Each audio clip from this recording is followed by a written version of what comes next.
Welcome to the Diversity Pivot Podcast. I'm your host, Julie Kratz. This season, we're having sweaty conversations for change. We're talking with guests about uncomfortable conversations about diversity, equity, and inclusion needed to pivot towards positive change. We do this podcast because it's important that all voices are heard, all people are seen, and all people feel a sense of belonging in their workplaces. Let's meet this week's guest. Welcome to the Diversity Pivot Podcast. I'm so excited to have a repeat guest back from season 1. Shelton is the founder and chief executive officer of Greatheart Consulting, and his firm is designed to help companies and organizations create more diverse, inclusive, and equitable environments. For more than 40 years, Chuck has refined his unique expertise in engaging and equipping executives to show up to be an authentic ally to internal and external stakeholders. He has a number of clients that he's worked with, like Bank of America, Intel, PepsiCo, Walmart, and he actually designed and directed the initial study of white men leading through diversity and inclusion. That study revealed the most white men in leadership did not know how to participate in the conversation and felt unwanted in the discussion about DEI. And Chuck, that is a subject near and dear to my heart, so I can't wait to dive into that. But welcome back to the show. Julie, thanks so much. It's a joy to be talking with you again. Thank you. Well, as we have been this season, starting out with a candid conversation, or as you said, a cringeworthy moment in the diversity space, tell us about a time when you got into a tricky situation and what happened.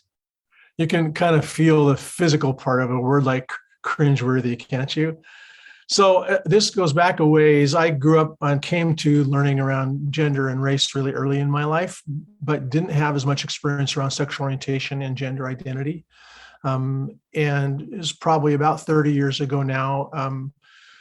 I have a good, close relationship with my brother-in-law, who is also straight like me, and he had a close friend who was suffering with AIDS. I had met his friend a number of times, and my brother-in-law was very much a part of his caretaking team.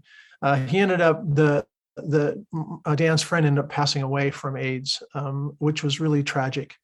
And it was an era where that, treatment was not so much available, and it was happening a lot, and it was super traumatic, for the community and for many of us who were, one or more circles removed. I was several circles removed, but anyway, Dan invited me to attend the memorial service.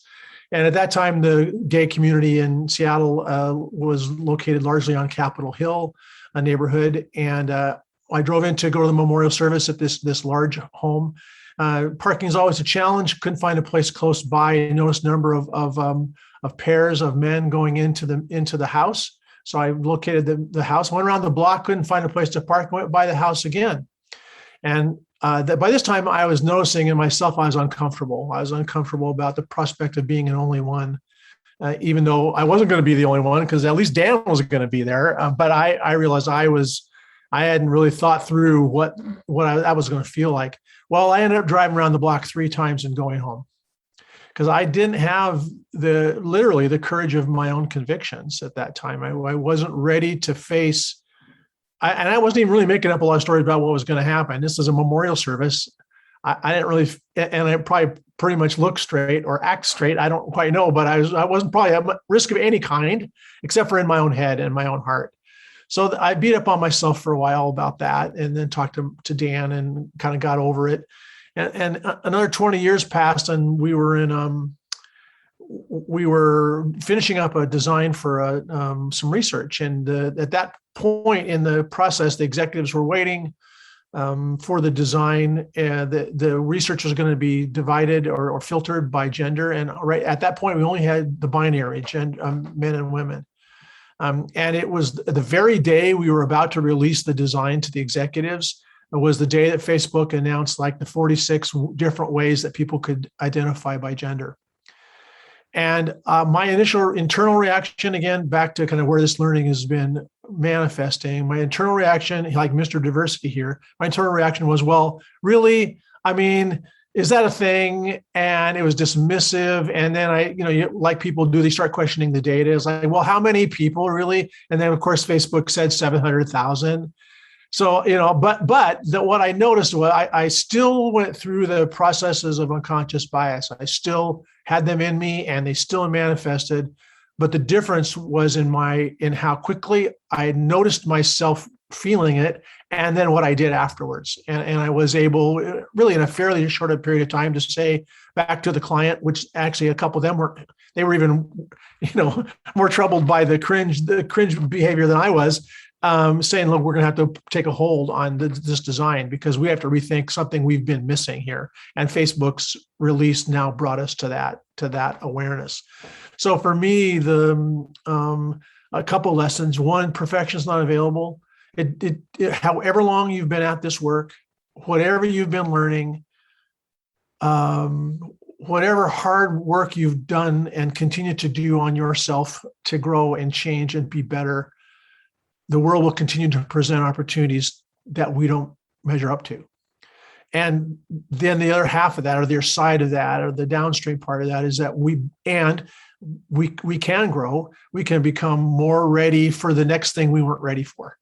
To this day, and I think one of the other things for me is that my point of view was more deeply grounded in gender than it was sexual orientation or in gender identity. So the learning curve for me has continued. And I'd say on our model for how you get better at doing this work, I'm still in the middle at kind of what we call careful skill practice when it comes to things like pronouns. A plural pronoun for an individual does not line up with my cognitive ability to think plural and singular. If somebody wants me to use a plural pronoun about a singular person, my brain just fizzes a little bit. And I have more to learn. So I'm sure that will continue, and we need to be sources of grace to ourselves and to one another in the process, while we also recognize there's things that we think and do that we must never think and do again. So many teachable moments there, Chuck. I love that perfection is not available. We often say that on the podcast. It's progress. It's not perfection that we're seeking for in this conversation. And I think that really does hold a lot of men and white men back, white women too. The bumble and the stumble of pronouns, of sexual orientation, when we may not be as familiar, or just new experiences that we're having, because this work is evolving constantly, and our terms and our language and our experiences are evolving at the same time. So keeping up, I think, sometimes can be hard. I wonder, Chuck, in the work you get to do, being a white straight guy doing this work, what do you think it'll take to get more? Your study highlighted that a discomfort factor. We find that a lot, that the very person we need involved in the conversation is most afraid and sometimes unwilling to dive in. What will it take to get our white male allies involved? Yeah, I mean, I think downstream 4 years or so from the outset of Me Too, and a year and a half into the racial reckoning in the States and the other things that has evoked globally, what we're seeing is something I've not seen in 50 years of doing this work. And that is that there are men who realize that what women are reporting and the voices of women globally that continue to be raised and will continue to be raised aren't just stories to consume. They're messages that we have been complicit, that many of us clearly are not the predators or the people who are behaving that way. But in the ally/advocate, world, unless we're part of the solution, we're part of the problem. And I think there's a rising awareness among many men. And I think this is generationally connected as well. Many younger men, not all for sure, but many younger men assuming. And I mean, many younger men have grown up around girls and young women who've been kicking their butt on academics and in all kinds of ways. So I encounter men in their 20s who look at me like, yeah, I know there's such a thing as sexism in the world, but I'm just trying to keep up with these people, So there are changes around us that are part of that change, and then I think there are other opportunity in it is that we And what our company focuses on is the connection to leadership work. Because it does kind of come down, the implication behind your question, Julie, is what's the self-interest? What's the motivation? What's the why? Well, the why, if you're a leader in any kind of organization, is, if you're still asking about the business case around diversity and inclusion, you're really, really living in a gated community of your own mind. It's so prevalent in terms of demographics. If you need any more data, the 2020 census shows that Americans 18 and under are now mutual minority. I don't know who's immune to those demographics. That is to say, no one is immune to those demographics. So I do think the world is conspiring to force certainly capitalists of any flavor to recognize that you better all pay attention, because this is your workforce. This is, people who are holding you accountable for the ethics of your sourcing and your global supply chain, et cetera.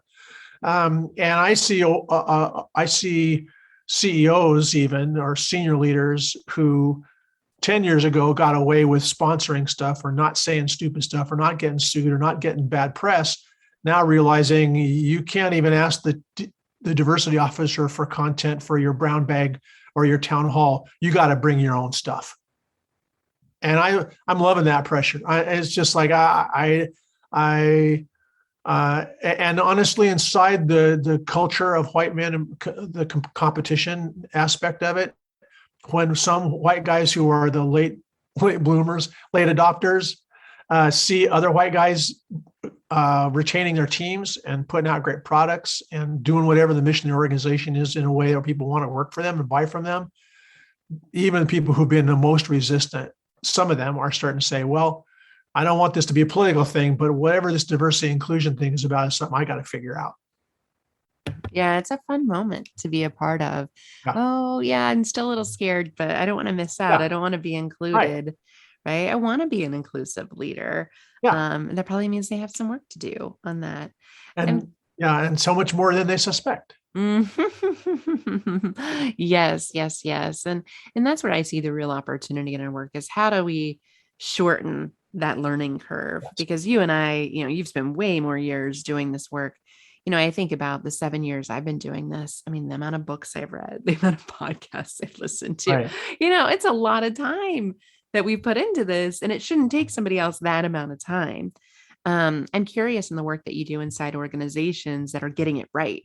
Yeah. What might be some success stories or some lessons learned that our listeners could shorten their learning journey by hearing? Yeah, I appreciate the question in terms of the shorten it. The word that comes to mind to me is urgency. The phrase we use is patiently hurry up. Because there are aspects of around psychological safety, for example, that are kind of non-negotiable. People don't feel safe enough.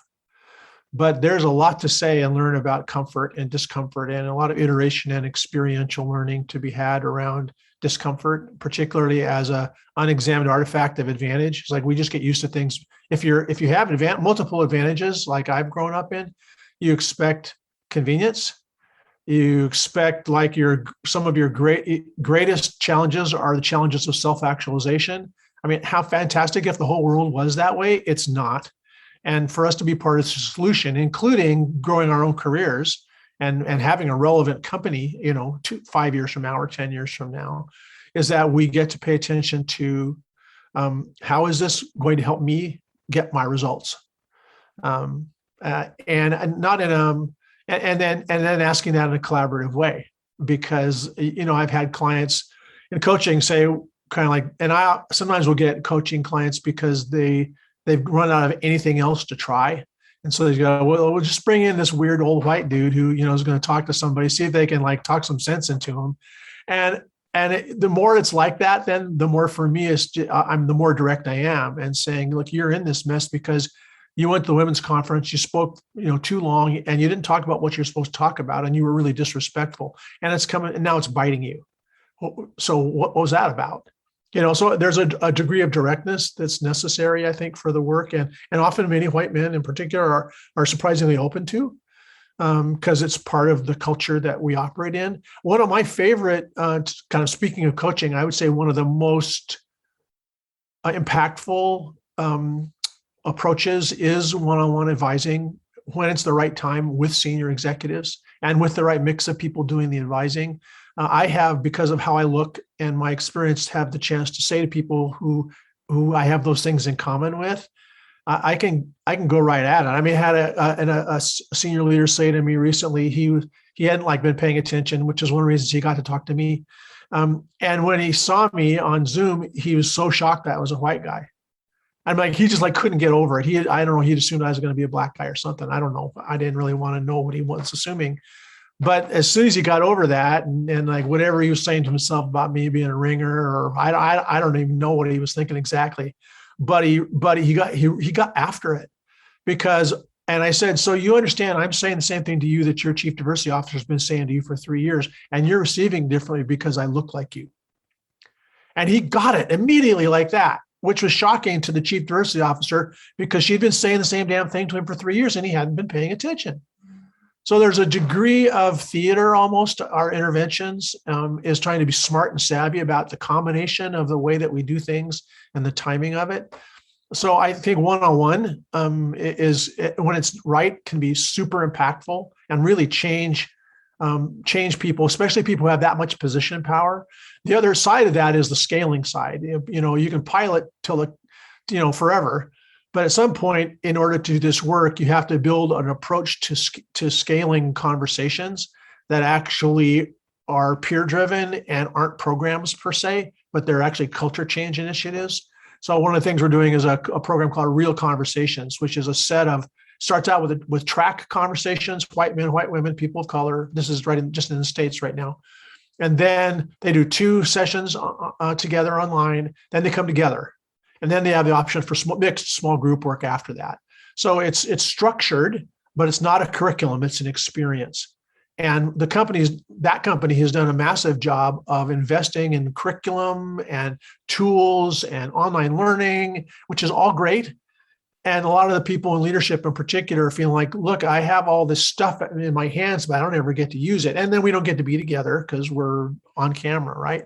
So I think focusing in on the needs of particular individuals and thinking in a way that's effective and around scaling, not just classes, but capabilities, those are 2 of the things that we're seeing that are most impactful right now. Yeah, that's great. I love that experiential approach. And we find, we can be as riveting with our training and our curriculum as needed, in a 90-minute virtual session, but people are really Zoom fatigued. They love the breakout. Absolutely. They love the interaction. The discussion's still their favorite part. And I'm like, well, I guess I wasn't as special as I thought I was. They just want to talk to each other. Humility is hard to come by, isn't it?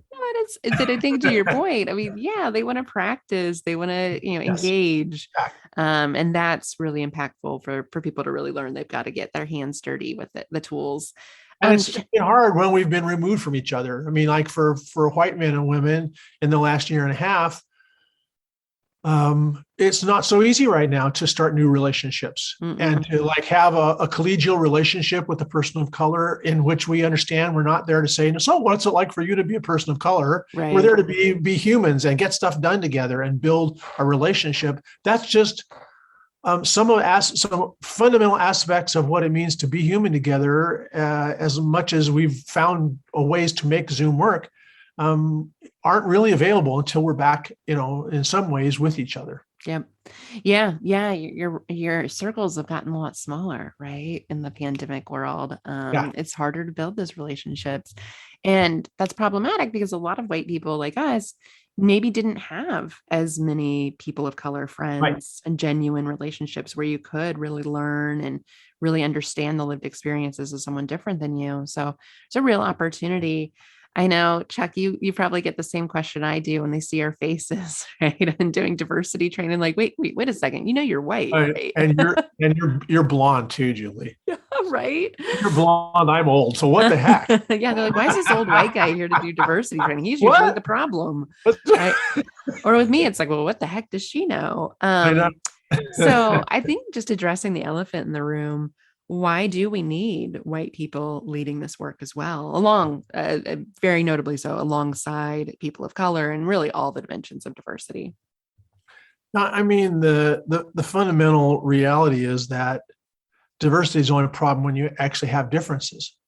If we were all the same, we wouldn't have the problems.